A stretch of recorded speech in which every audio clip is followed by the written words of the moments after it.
Well, hiya, I'm Ian, and this is my web smackdown on good versus bad websites in response to some readings that we did a few weeks ago on LiveBinder about the topic. So let's get started.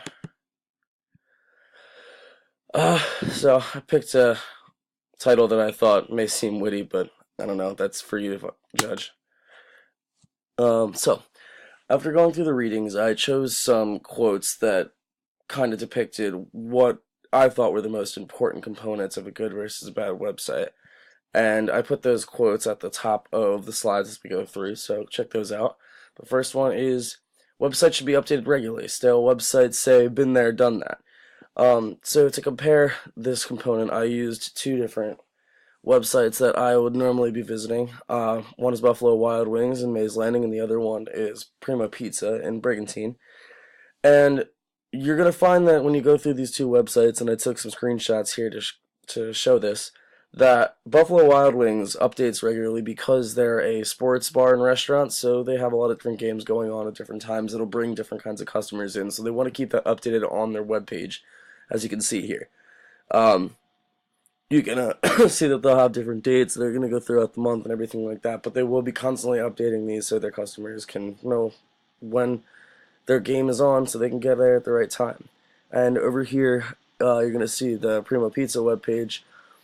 There isn't a lot that would be updated. Sometimes the contact information hasn't been updated in the past. There's just not a lot of freshness there. It's all the same. The next one was after original content, the second most important trait a website should have is interactivity. And this is another thing that's going to be exemplified by the two websites. On the Buffalo Wild Wings screenshot here, you're going to notice these four windows that are just relevant things to the user. There are new menu items that come up every few months, and then their fast break lunch option, which is just a pretty cool special they have during lunch that they want people to know about. You have a component of this that'll bring you to your online ordering website, which we'll see in a little bit, and then a gift card section where you can check the balance of your gift cards or order them, or things like that. Then I have under here to note the bold, outstanding colors and the relevant options. Things that people are going to want to use a way to order their food online. Something that's been really appealing to our generation and people in the past few years. Things like that. And then over here, the Primo Pizza side, you're going to see that there's just not a lot of usefulness. I mean, the address, of course, is useful, but you can find that through any Google search on any iPhone. And the same with the map. You're not going to really need a map of where the store is on the island or anything like that. You can just use our GPS. It's not really useful. And then over here, to make contact with the owners or the promoters of the store, they have an option to send an email or a quick message. And in my opinion, I would rather just call the store or something of that nature. But, And then on the bottom, I was comparing the lack of color, the lack of usefulness in the interactive fields. And on the map, you'll see that, they just kind of have a map there. They don't really have their restaurant pinned out. It's just where it is, so it's even more unuseful. And then another thing that was discussed was having something to offer to the user, something more than just very basic information. Give them actually a reason to go on the website rather than call you or just come to the store in general. So on the page right here, you'll see some different things, but the one reason that I wanted to put it up was the promos, things that you're not going to necessarily find in the stores or things like that. And there's a bunch of different competitions that have come up here over here in the past where you can go here to fill out surveys and win drawings and things like that.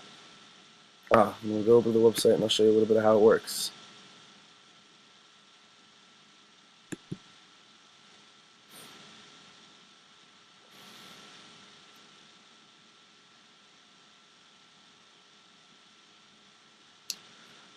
So when I was choosing this website, I decided that it would be best to show the online ordering function, because you can sort of it makes ordering very quick, something that you wouldn't get calling into the store or going into the store. You'll just have your orders up here in this corner, and you can choose to start over, or you can just put the same order right in, and then you can adjust which store you want to go to. I'm not going to set up an order because I'm a bit worried that something is going to be charged to my card, and I just can't afford that, being the poor college kid that I am.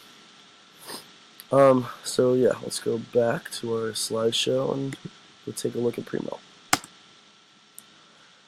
Over here, it's just, the same thing we were discussing in the previous slides. This is their homepage, very bland colors, the dark, weird pizza in the back, really, different shading, doesn't look really appealing. And then, see the owners of the store, which, while it's definitely credit that is due, I'm not really sure it's relevant to every user. And then the contacts for the stores in general.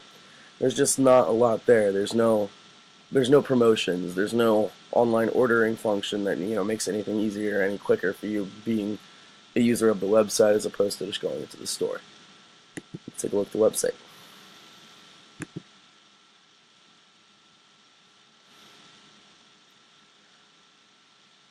Yeah, so going through, it has some pictures. They have some different pictures of their different places that they're opened up, and nothing useful, as I was mentioning.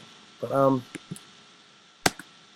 what are your thoughts? Let me know, and maybe just think about it on your own, and thanks for listening.